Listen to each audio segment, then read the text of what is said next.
Welcome back, everybody. My name is Tucker, and today's video is going to be something that I've never really done before, and that is share my own personal basketball story. Because I realized the other day, I talk about basketball on the internet every single week, and it's my job, and I've never told you guys how I got into basketball and how I got to where I am now. So I'm going to do that in this video and kind of share my own personal basketball story with you guys. But as always, I'm interested to see what you guys have to say down in the comment section below. So let me know down there how you guys first got into basketball and your own personal basketball story. But really quickly, before we get started, if you enjoy content like this, then consider subscribing. I upload 4 times a week, and leaving a like rating is a great way to let me know that you're enjoying the content as well. And it helps out the video a ton. If you guys could do that as well, I would really appreciate it. With that said, let's go and get into it. Okay, so for me growing up, sports was kind of my own little thing in terms of my family. I had a few friends and things like that were into sports, but nobody else in my family, extended or otherwise, aunts, uncles, whatever, was into sports whatsoever. I don't really know how I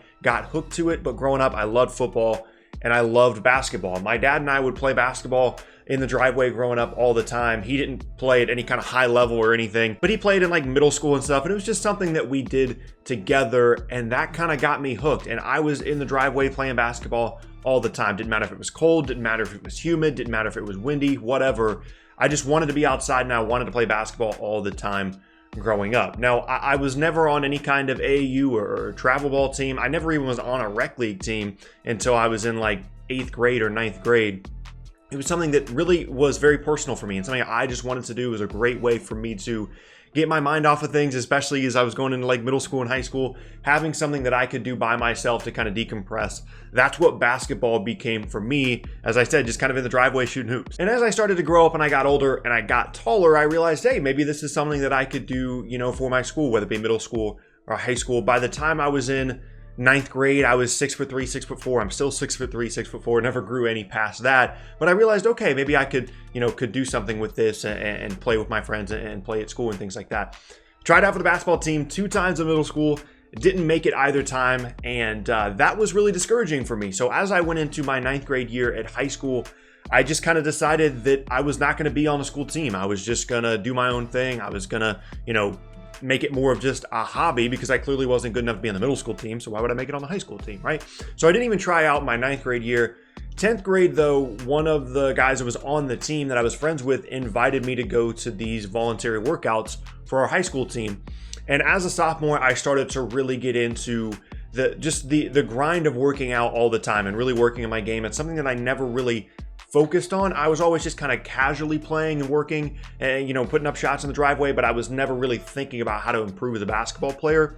But then I got hooked and I started going to these workouts as a sophomore, and I started to get this idea from the coaches that I would probably make the JV team as a sophomore, which for me was really exciting because, again, it was not something that I had really thought too much about. Once I didn't make the team in middle school, I just kind of was like, okay, I'm not going to play for the school, whatever. It's just going to be a hobby for me. And I got through the first 2 days of tryouts, and then I got to the last day, and I was just awful. I played so bad that last day, and I kind of knew it when I left that I wasn't going to make the team. And sure enough, I showed up at school the next day. They posted a list, and my name wasn't on it. And so that was really disappointing for me because it was something that really, for one of the first times in my life, I really put a lot of effort into it and I really worked at it. And to not make the JV team as a sophomore was, really frustrating and kind of heartbreaking because I knew at that point that there was pretty much no chance that I was going to play for my school moving forward. So then I go into my junior year and kind of a similar thing happens where over the summer in between my sophomore and junior year, I realized, you know what? Worst case, I'll play on a rec league team. Let's just, let's work out. Let's continue to work on our game. Let's get in the best shape that I've ever been in my entire life. I started running, started getting up even more shots in my driveway, playing with my friends and things like that.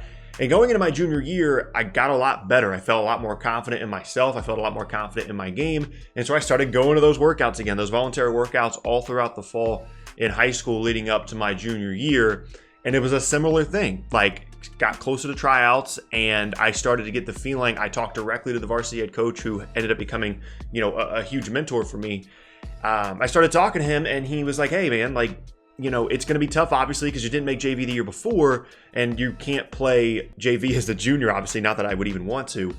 And he was like, it's going to be tough, but we might have a spot for you if you continue to improve, continue to work on the varsity team as a junior, which for me was unheard of. I was just going to the workouts to stay in shape. I didn't think I was actually going to make the team as a junior on varsity after not making it on JV as a sophomore, right? So we show up junior year for tryouts, and I played a lot better. I felt a lot more confident. It was a really, really tough couple of days in terms of the trials and things like that. But sure enough, I showed up to school the next day, junior year, and I had managed to make the varsity team after not making JV the year before, which I hadn't really seen anybody else do that at our high school specifically in the time that I'd been there. And it was a huge moment for me to know that I had put in so much work for 2 years, and then even going back to like middle school and stuff like that. The disappointment of not making the team twice in middle school, the disappointment of not making JV as a sophomore when I really felt like I had it in the bag. And then to turn all that around and make the team as a junior was a huge deal for me. And I'm going to be completely honest with y'all. I'm not going to try and front. I'm not going to try and, lie to you guys and make it seem like it was more than it was. I didn't play that much in high school as a junior or senior. I didn't score that many points. I didn't play that many minutes. I started, I think, 1 or 2 games in my entire, high school basketball, quote unquote, career. But for me, it was a huge deal just to be on the team and to hang out with those guys. We had some really good players those 2 years that I was there. We had a lot of fun. And it was a huge deal for me, not from a like, oh, I'm going to go play college basketball type thing, but it really developed this mindset in me that, I can turn basketball into something more than just a hobby. I started to get really into the strategic aspects of basketball. That was huge for me and had a lot to do with me getting to where I am now. So junior and senior year, like I said, I'm not scoring that many points. I'm not really doing all that much, but still, I'm having a great time, and it was an awesome experience to be on the team. And then as I go into college, obviously, I'm not going to play college basketball. I go to NC State for school. And my first 2 years, my mindset was, okay, I want to be a high school history teacher and a basketball coach. That's what I want my life to be. And I wanted basketball to be a part of my life, but obviously it wasn't going to happen at any kind of collegiate level. So let's just make sure that, I can be a coach in some way. So I was going to be a high school coach. I get 2 years through college and I realized, what?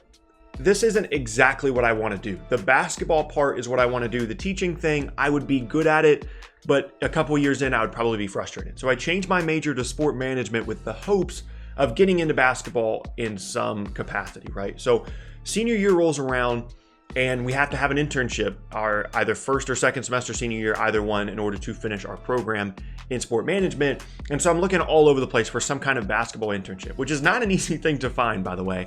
And I find one at this post-grad academy called Combine Academy in Atlanta, Georgia. And I had never lived anywhere else outside of North Carolina. I've been a ton of places, but I've never lived anywhere else outside of North Carolina. But I apply for this internship and I get it. It's a paid internship down in Atlanta at a post-grad academy, which is essentially high school kids that you're allowed to take an extra year in between high school and college as a post-grad year in order to kind of boost your prospects and try and, get to a better school or have an actual college basketball career. And so I took the internship. I was down there for a couple months. I enjoyed the experience, and I was just kind of an assistant coach, and I was doing all these other things. These kids, were living in Atlanta at the time, and I had to do all these different things to make sure that their stay was comfortable and things like that. And once that internship was over, I was like, okay, this is pretty cool. Like, basketball is my job. It's something I get to do every day. And they ended up offering me a position to return after I went back and graduated, and I was a head coach at Combine Academy by the time I came back for one of their post-grad teams. And I did that for at least one full season. I get a little bit confused on the timeline sometimes, but while I was down in Atlanta and I was doing the basketball thing, I started to post more consistently to my YouTube channel, and I started to get more and more traction right around, I want to say, I could have this wrong, but I want to say like April of 2018 or 2019, one of the two. And that was when I started to think, hey, me talking about basketball on YouTube every day could actually become my job. And it started to continue to grow and continue to grow. And I was really enjoying my time in Atlanta, but I felt like if I had the opportunity to turn this YouTube thing into something that I do every single day for a living, that I've got to jump on that opportunity, do everything I can to make that happen. And so I made the decision to leave Combine in April, come back to North Carolina, pursue YouTube full time. And I've been doing that ever since. So it's not the most, crazy basketball story you've ever heard of. I'm not, I don't have 30 plus Division I offers or anything. But it was an experience and a journey that led to something that I love now, having basketball be a part of my life every day.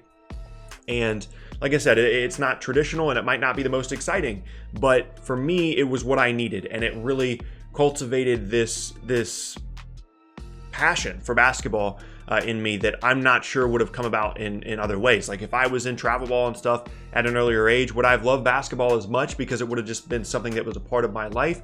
Or did that passion develop because it was something that I didn't always have at like a team level, whether it be school, travel, or whatever? And then once I got that experience in high school and then moving forward into coaching as well, that was really, you know, what made basketball such an important thing to me, and still is to me, obviously, as well. So that's kind of my basketball story. I hope you guys enjoyed it. As I said, I'm interested to see what you guys have to say down in the comment section below. As I said in the beginning of the video, leaving a like, rating, and subscribing is a great way to help me out, help the channel, help the video out as well. So if you haven't done that already and you enjoy this type of content, then be sure to do that. But yeah, that is going to be the end of today's video, and I thank you all very much for watching. Once again, my name is Tucker. If you missed any of my previous videos, then be sure to check out the boxes on screen.